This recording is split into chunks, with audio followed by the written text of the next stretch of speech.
atasema nini? Ukiona haya manne amekwambia, amesema, ameyaonesha kwako, jua ni mtu ambaye hayuko tayari kwa ndoa. Unachotakiwa wewe ni kustuka mapema na kuangalia, je, nifanye nini? Nifungue milango vipi na nipate mtu sahihi vipi?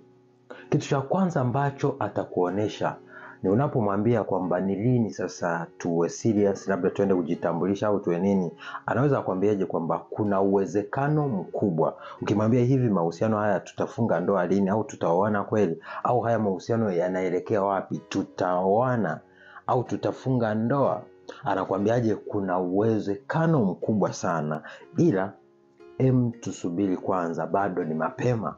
Yaani unashangaa hii ina maana gani? Anakuwa anahitaji kutengenezea mazingira uache ule userious kwenye ile jambo. Hata siku nyingine basi usiligusie, kwa sababu amesha kuweka wazi kwamba kuna uwezekano mkubwa. Anakwambia kuna uwezekano mkubwa ili akutengenezee mindset ya kuridhika na kuhisi kwamba amekujibu. Lakini mwisho wa mwisho anasemaje? Tusiliongelee kwa sasa. Hii ni kauli inayoonesha kwamba hataki, hayuko tayari kwa sasa. Kwa unachotakiwa wewe ni kuangalia, je, muda wa kuolewa au wa kuoa umeshafika au bado? Kama umeshafika, kuwa na mtu wa hivi, ina maana bado unakuwa unasumbuka, unapoteza muda, unahangaika na kitu ambacho hakiko tayari na kitakusumbua. Lakini ishara ya pili au kitu cha pili ni yule ambaye hataki kukuhusisha kwenye vitu vyake serious na vya karibu yake. Nikiwa na maana gani? Unashangaa ndugu hataki kukuelekeza kwake, marafiki anakuficha. Ulishawahi kuona uko na mtu ambaye imefikia hatua kama ni kwenda kuonana na marafiki au na ndugu zake, anakuambia nisubiri hapa kwanza, kuna rafiki yangu nikaongea naye, au kuna ndugu yangu nikaongea. Yeye ni mtu ambaye anakuficha. Ukiona hivyo ni ishara kwamba ina maana kwenye maisha yake upo sehemu, uko pati, anahitaji, kuna faida anapata kwako, ila userious wa ndoa, userious wa mahusiano serious hakuna pale. Kwa sababu mtu ambaye yuko serious na wewe, yani hawezi akajificha, atakupa kila kitu, atakuonesha kwa kila kitu, na atataka kila mtu ajue. Lakini pia hata kama mwingine asikuonesha kwa kila kitu, wengine anaweza kuonesha kwa kila kitu lakini haja akugeuke na asikuoe. Lazima pia na hicho kitu kisiwe ni kigezo cha kusema basi kwa sababu amenipeleka nyumbani, amenitambulisha kwa ndugu zake, basi yuko serious. Kwa sababu wapo wengi, wanawake wengi kila siku na wakochi, wameshapelekwa kwa ndugu, wameshatoa hata mwingine mahari kidogo, lakini hakuna ndoa wala muendelezo wa aina yoyote. Kitu cha tatu, unashangaa hakuna muendelezo unaoeleweka. Hakuna mipango, hakuna mazungumzo juu ya hicho kitu. Yani ina maana muendelezo wa kusema sasa tunatoka point A kwenda point B, tunaenda hakuna. Ni mtu ambaye mara yupo hayupo, mara muda mwingine mmechati, muda mwingine hakuna, mara muda mwingine apotee wiki, akija mnazungumzia masuala. Yani unakuta story zenu za kawaida, mnatoka wenda wapi, sijui guest gani, sijui mapenzi fulani, sijui chakula gani. Yani mazungumzo yanazungukia vitu ambavyo havihusiani masuala ya kuja kwa wote au kuishi kama mme na mke.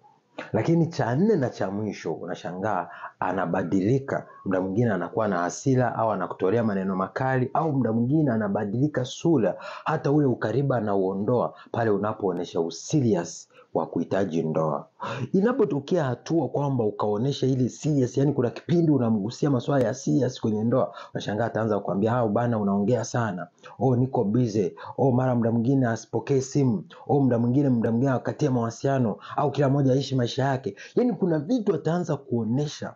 Ukiona hizo ishara zote anakuonesha, zile ishara sio kusema mara tu basi amefanya. Anafanya kwa makusudi na kwenye akili yake inakuwepo, ili akutengenezee mazingira gani? Kwamba kwanza usitishe mipango na maneno na mawazo yoyote yaliyokuwa yanahusu ndoa, ili kama ni kuzungumza anahitaji mzungumze kawaida, mfanye kawaida, kama ni kutoka mtoke kawaida. Lakini linapokuja issue serious, unashangaa mtu anabadilika, anageuka, hakuoneshi ushirikiano, hakuambii, lakini kuna vituko ataanza. Ukiona vile vituko, hiyo ni taarifa ya wazi kwamba ni mtu ambaye anakupotezea muda.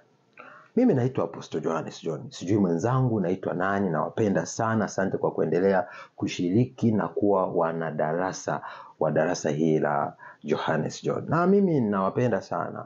Na tamani kama hujasubscribe, basi subscribe, share, like, comment ili watu wengi sana waweze kupata mafunzo haya ambayo yatabadili maisha yao na historia za maisha ya mapenzi. Lakini nataka nikukumbushe, unahitaji ushauri wa moja kwa moja, basi usisahau tutafuta pale juu ya video, kuna namba zetu za ushauri, mwisho zinaishia 95.